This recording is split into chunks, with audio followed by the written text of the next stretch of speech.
Hi, I'm going to talk to you guys about abortions today. What are abortions and how can they affect a woman's body? There are abortions I'm going to be talking to you guys about, health risks, cost, and I then am going to conclude on my summary. What are abortions and how can they affect a woman's body? The definition of an abortion is an intentional termination of a pregnancy after conception.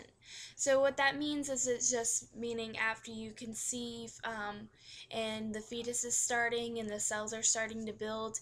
It's just an intentional termination. So, you're just pretty much killing the fetus. It allows women to put an end to their pregnancies, but involves killing the undeveloped embryo or fetus. You may not think about it, but it is a murder.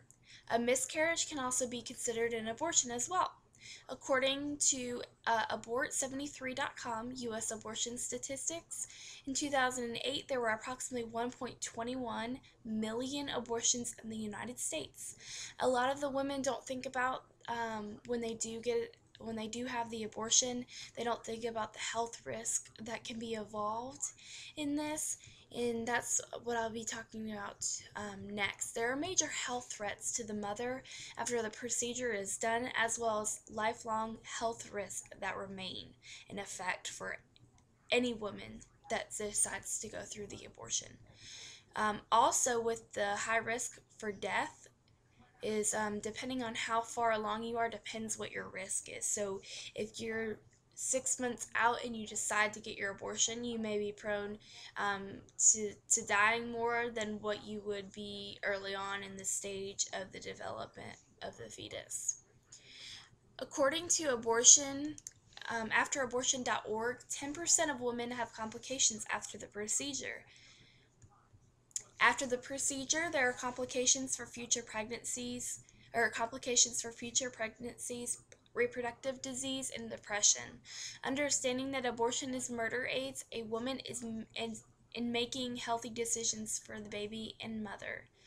There are other ways to go about an abortion. If you do not want the baby, you can or can't afford it, you can always have the child and then give it up for adoption, because there are so many women that honestly they cannot produce the baby.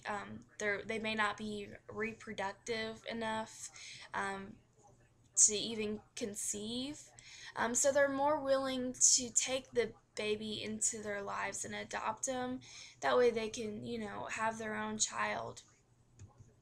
Now, healthcare costs are honestly increasing a lot. They always have been. Some insurance probably won't even cover an abortion. I'm pretty sure they don't. So you're ending up spending your expenses to pay for this abortion. And abortions aren't cheap. To get the procedure done, it's a lot of money. And you really have to think about it, because you have food and groceries that you need to pay for your for you and your boyfriend or whoever that you live with, your bills. And sometimes bills can be a lot of money and you're stuck paying you know $800 out of bills each month, and you may not be able to afford a baby. You may not even be able to afford the adoption part of it. I mean, not the adoption part, but the abortion part of it. And according to About.com, the average cost for an abortion is between $350 to $550. That's a lot of money that you're forking out on your own, that you're having to pay just to get this procedure done. And it's honestly not even worth it, because you could just go through with it and give it up. Give it up to adoption, somebody that would be more willing to adopt the baby. Think of. I just want to leave you guys with a decision today and a thought. Think about the decisions you are making for you, and not for just you, but your baby too as well, and maybe your family as well, because they have to help you out with this, and it's very hard sometimes.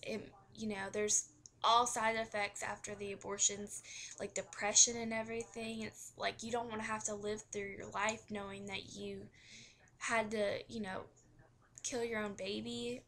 And, you know, It's just very depressing, and I could see that a lot of women could go through depression a lot. So think about the decision before you decide to get an abortion. Think of the cost. You could be saving your money for maybe a new car, a house, or something. There are many options, and besides abortion, there's a lot of women that like to adopt, a lot of families that want to adopt a baby that can't adopt it. And think about putting your life at risk, and also look at long-term risks, because it's just you're not living for the next 5 years. You're living for the rest of your life, so that's a long time. That's many years that you want to spend a nice healthy life with, especially when you get old. So think about that decision, and I want to challenge you guys to make good decisions when it comes time to something like that. And I just want to thank you guys.